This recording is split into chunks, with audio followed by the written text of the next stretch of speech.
Hey guys, it's Cheryl with Magical Melody, and I am here with part one of my Diary of a Fat Girl continued.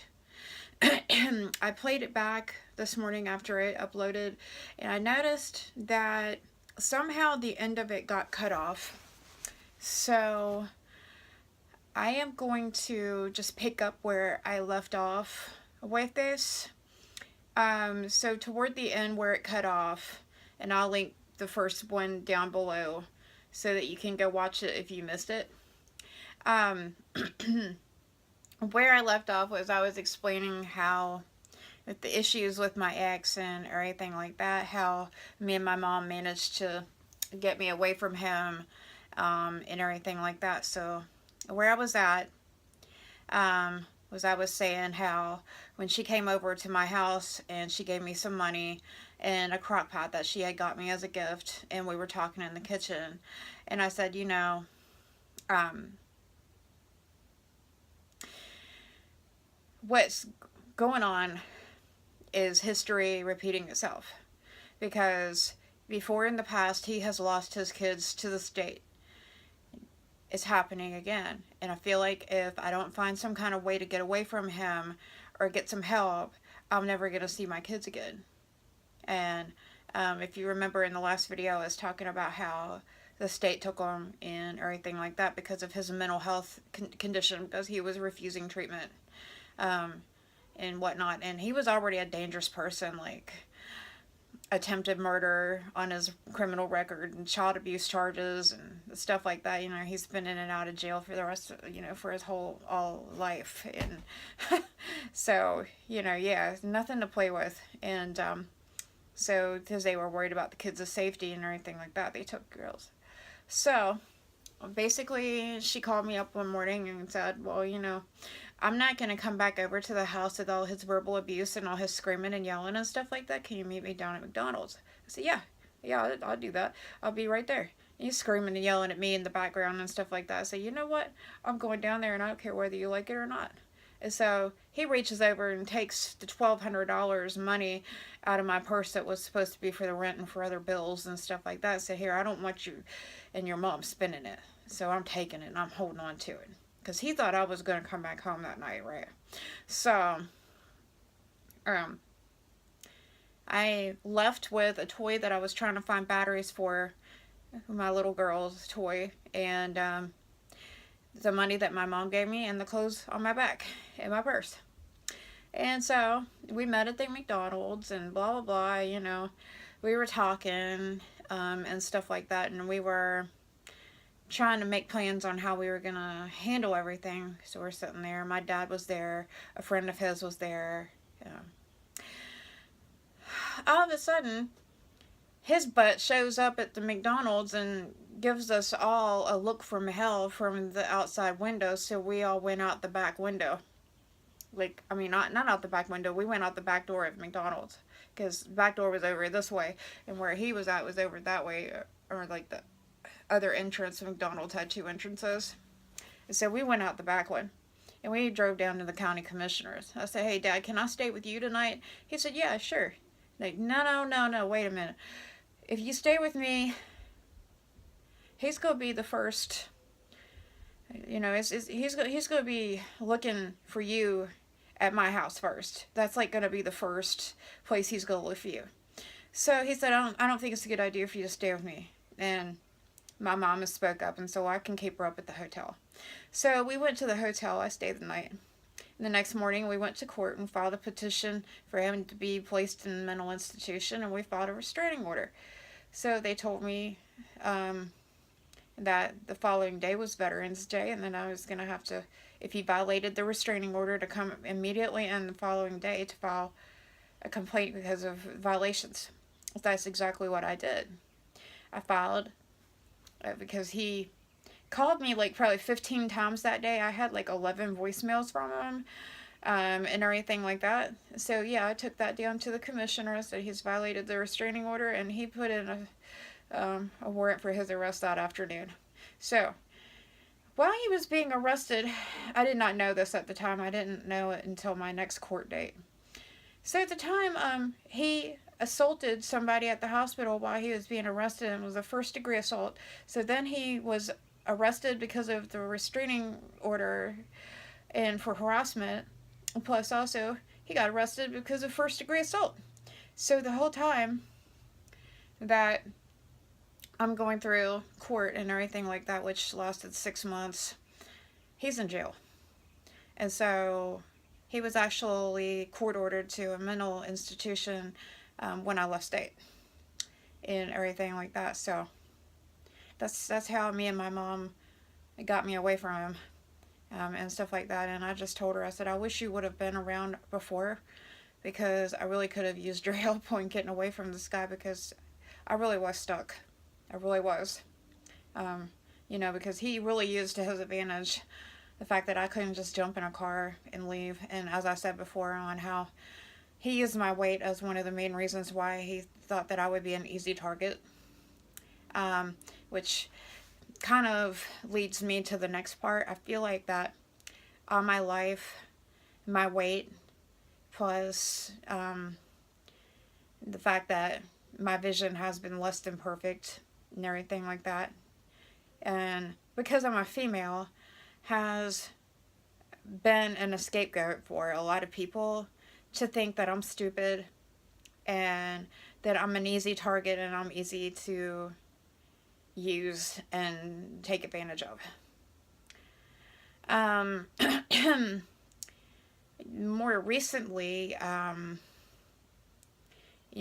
the music industry, I got attacked back last summer because I did a cover song, and I think the lead singer of that group that I did the cover song from, like the people who did it originally, it was either him or somebody posing as him, started attacking me about it on Facebook. And one of the people came up and said, well, at least she's got her looks. Not. So my weight then and my appearance then was also used as a way to attack me. I have had people come up to me and tell me, your music needs to be reproduced. It sounds like garbage. I don't know who produced your music, but it sounds like shit. It needs to be redone. I have really, really, really, really, really good quality music. And the only reason why anybody would take the time to tell me that is because they know it's good and they want a piece of the pie.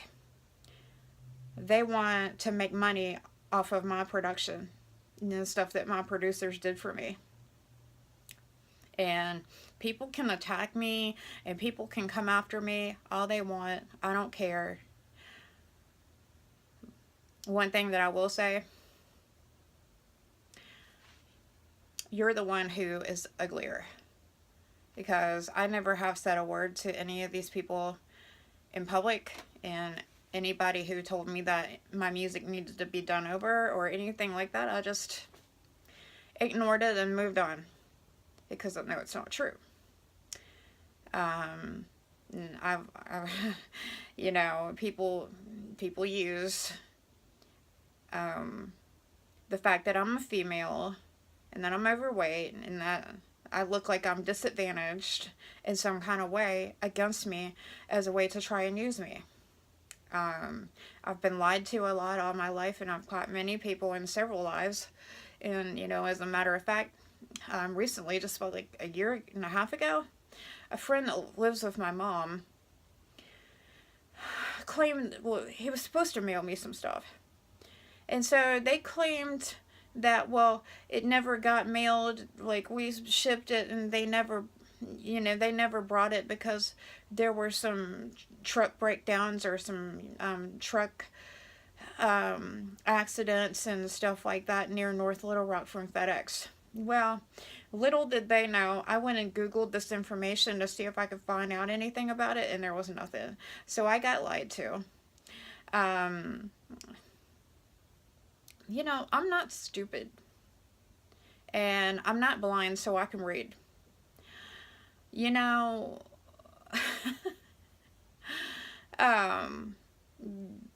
try to put one over on me, because I'm going to find out every time. I've been treated like that by people all my life, as always somebody who is less of a person, stupid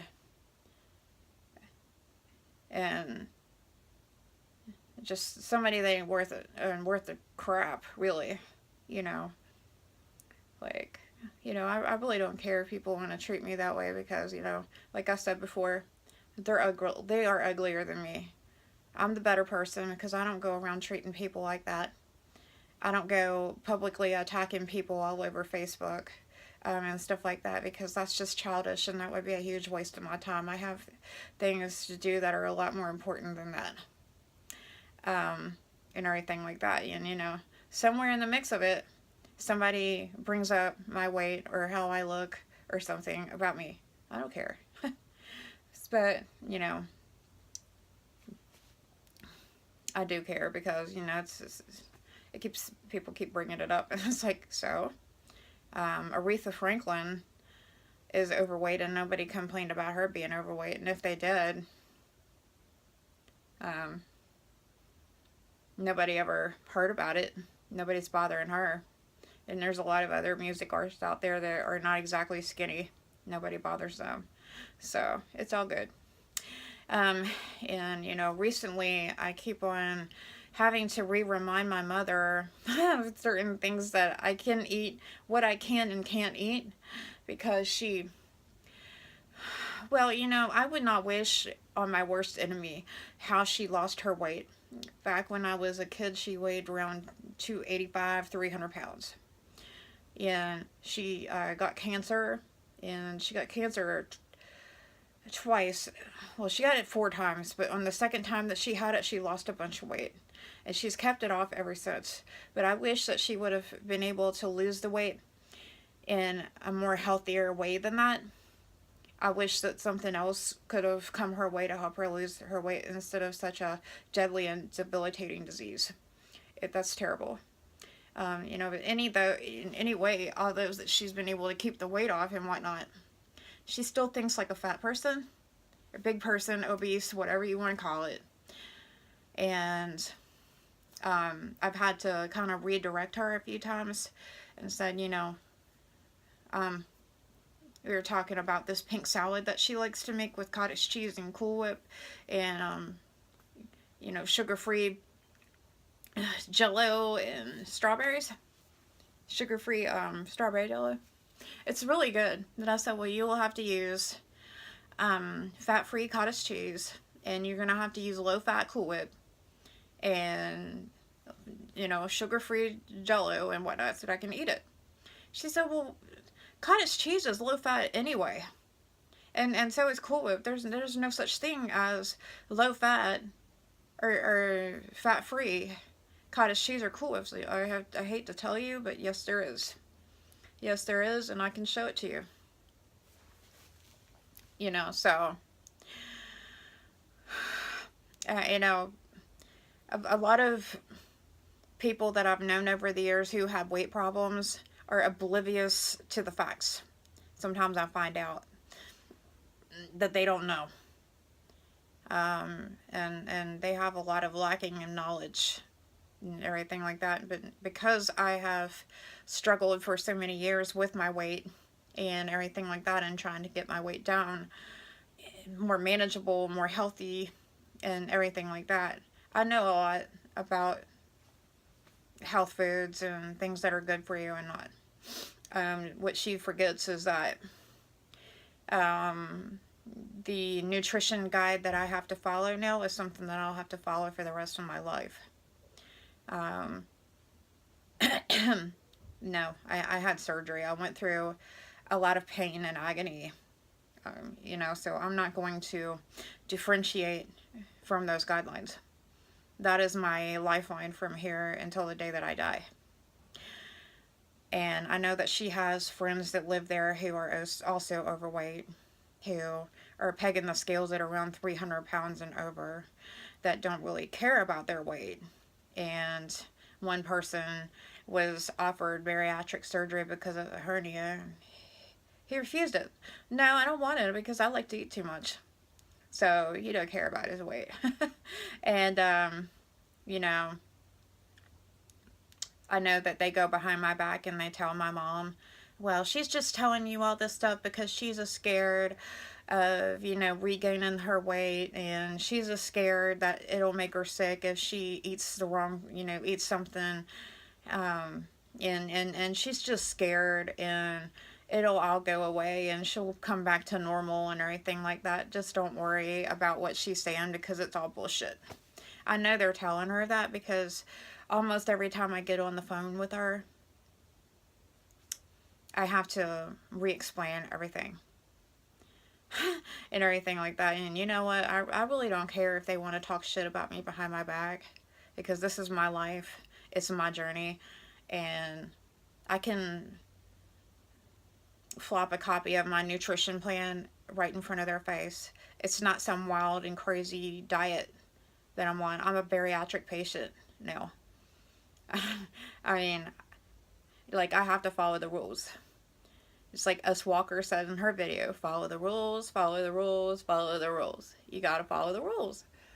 And I guess I would regain all the weight back if I didn't follow the rules and everything like that. And that would not be acceptable for me. Because I didn't just wake up one day and say, oh yeah, I'm gonna go get like more than half of my stomach cut away and lose some weight. This was a process. It took me a very, very long time to decide to have this done and everything like that. I had considered it in the past, back in like I think 2010 or 2011, and at the time I was considering bypass. Well, I was told that my BMI at the time did not qualify me for the surgery, but I also got a lot of crap from friends and family for it, really discouraging me. That is too drastic of a procedure. It's very, very risky. Please do not go and have that done. And I just said, you know what, F off. It's my body. It's my life. If I want to do it, I'm going to do it, and you're not going to stop me. And, that's how I felt. And, where I'm at now with my weight kind of reminds me of back in 2011, more so, whenever I lost a lot of the weight, because my husband let me be myself, and he's not a jealous type, and he doesn't control me. I'm able to wear anything that I want to. I'm able to dress however it makes me happy, and he doesn't care. So back there in 2011, when I lost the 40 pounds or whatever, I think I got down to like 165 or 170, and I was able to wear like the skimpy clothes and all the cute stuff, and I was really having fun with it. Then when I quit smoking, all the weight came back, obviously. But another thing that was said to me just the other day, we were talking, and I told her my mom my goal weight. So I wanted to get down to 150. She said, yeah, but you got to be careful because you don't want to get to the point where you lose all this weight and your skin's hanging off of you and blah, blah, blah. Okay. My camera stopped on me last night a couple of times, so I was making sure that it was still, on. But anyway, I was like, yeah, well, most of the people who have bariatric surgery have hanging skin issues. There's no getting around that. That's going to happen, blah, blah, blah. So, yeah, but some people lose so much weight, their eyes look all sunken and la-di-da-di-da and everything like that. I'm like, well, you know what? That's your opinion. And I've had a lot of people in the past telling me, yeah, but you're big boned and, you're not meant to be skinny. Stop trying to lose weight. Just accept yourself for who you are. And everything like that, and accept this as the way that you're supposed to be. And I've had people come and tell me, well, you're beautiful and everything like that. You look absolutely amazing. You're not fat. You don't need to lose weight. Blah, blah, blah, blah. And although I appreciate the compliment, in the other sense, it gets under my skin. Because first of all, you don't know what I'm supposed to look like. All you've ever seen is the overweight version of me. You've never seen the real version of me. And you don't know what's inside my head. You don't know what my feelings are about it. And you don't know what kinds of pictures inside my head that I have of myself. And I see a much more thinner and a lot more healthier looking person and physically healthier person than this. And I don't care what you say, it doesn't look good. And I don't know if it's that you're trying to make me feel better by saying that or not, but it doesn't make me feel better. As a matter of fact, it makes me feel worse because I know it's not the truth. I may be a beautiful person inside, but as far as I'm concerned, my outward appearance better match what is inside. Like, I have to be happy with myself inside and out. And if I'm not happy with it, how can I expect anybody else to be happy with it? You know? So that's not your decision. What you think is too skinny might not be for somebody else's perspective. What I think is skinny might not be your definition of skinny, or what I think is fat may not be your definition of fat. It's a basis, you know, it's an opinion. It's like, well, opinions are like everybody's butt. You know, everybody has one and they all stink. Okay? So, you know, like, you don't know. So I really get aggravated whenever people say, well, you're big boned and everything and you don't want to lose too much weight or you're going to look this way or that way. Hey, listen here, you don't know what I'm going to look like, so shut up. Alright?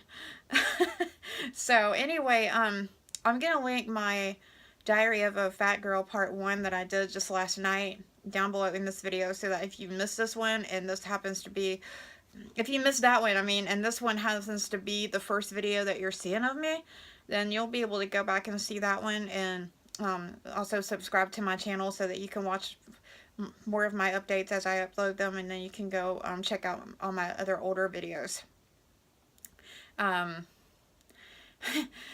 Thank you for watching, and if you are new, please subscribe, and if you like this video, please give it a big thumbs up. That would help me a whole lot. And you guys have a good day, and I hope you have a good rest of your week.